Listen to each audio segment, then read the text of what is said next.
ঢাকা বিশ্ববিদ্যালয়ের কেন্দ্রীয় ছাত্র সংসদ ডাকসু নির্বাচন ২০২৫ ৯ সেপ্টেম্বর অনুষ্ঠিত হতে যাচ্ছে। ৬ বছর পর আবার অনুষ্ঠিত হতে যাওয়া এই নির্বাচনকে ঘিরে শিক্ষার্থী, প্রশাসন ও রাজনৈতিক অঙ্গনে ব্যাপক আগ্রহ সৃষ্টি হয়েছে। কেন্দ্রের যে সমস্যা, সেই ভোট কেন্দ্রের সমস্যার জায়গা থেকে এটা আমরা বারবার, আমি নিজেও চিফ রিটার্নিং অফিসার জসিম স্যারের সাথে বারবার কথা বলেছি। স্যারের সাথে বারবার এটাই বোঝানোর চেষ্টা করলাম যে স্যার, আমাদের তো সাধারণ শিক্ষার্থীদেরকে ভোট কেন্দ্রে আনার ব্যবস্থা করতে হবে।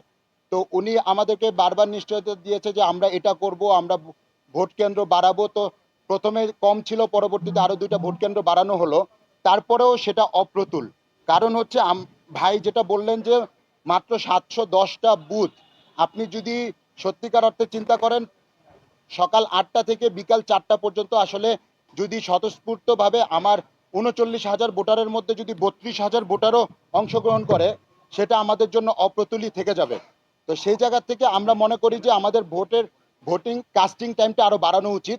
আমরা ইউনিভার্সিটিকে রিকোয়েস্ট করব, আপনারা ভোটিং কাস্টিং টাইমটা আরেকটু বাড়ান।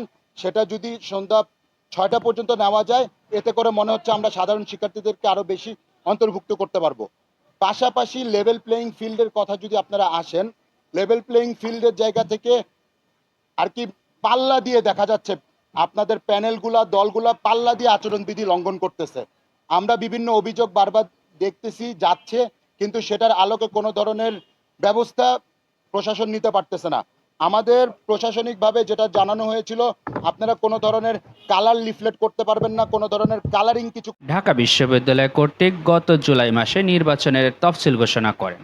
নির্ধারিত সময়সূচি অনুযায়ী প্রার্থীর তালিকা চূড়ান্ত হয়েছে ২৬শে আগস্ট ২০২৫ তারিখে। মোট ৪৭১ জন প্রার্থীর ২৮টি কেন্দ্র পদে প্রতিদ্বন্দ্বিতা করেন।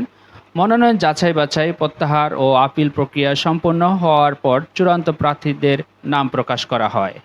নির্বাচন ঘিরে কিছু আইনি জটিলতা দেখা দিলেও সুপ্রিম কোর্টের আপিল বিভাগ হাইকোর্টের স্থগিতাদেশ তুলে নেয়। ফলে নির্ধারিত তারিখ ৯ সেপ্টেম্বরই ভোট গ্রহণ অনুষ্ঠিত হবে বলে নিশ্চিত হয়েছে।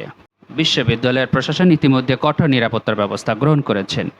৮ই সেপ্টেম্বর রাত থেকে ১০ই সেপ্টেম্বর সকাল পর্যন্ত বিশ্ববিদ্যালয়ের এলাকায় প্রবেশাধিকার সীমিত থাকবে। শুধুমাত্র বিশ্ববিদ্যালয়ের শিক্ষার্থী, কর্মকর্তা, কর্মচারী, সাংবাদিক ও জরুরি সেবাদানকারী সংস্থা সদস্যরা পরিচয়পত্র দেখিয়ে প্রবেশ করতে পারবেন। নির্বাচন উপলক্ষে ৭ থেকে ১০ সেপ্টেম্বর পর্যন্ত ঢাকা বিশ্ববিদ্যালয়ের স্বাভাবিক ক্লাস ও পরীক্ষা স্থগিত রাখা হয়েছে। তবে ৯ সেপ্টেম্বর নির্বাচন দিবসেই মূল ছুটি কার্যকর হবে বলে জানিয়েছে। এবারে নির্বাচনে প্রায় 10টি প্যানেল এবং স্বতন্ত্র প্রার্থীরা অংশ নিচ্ছেন।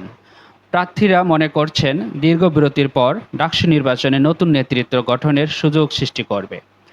২০১৯ সালের পর প্রথমবারের মতো ডাকসু নির্বাচন অনুষ্ঠিত হওয়ায় শিক্ষার্থীদের মধ্যে ব্যাপক উচ্ছ্বাস লক্ষ্য করা যাচ্ছে। রফিকুল অয়ন, সমযোগ নিউজ, ঢাকা।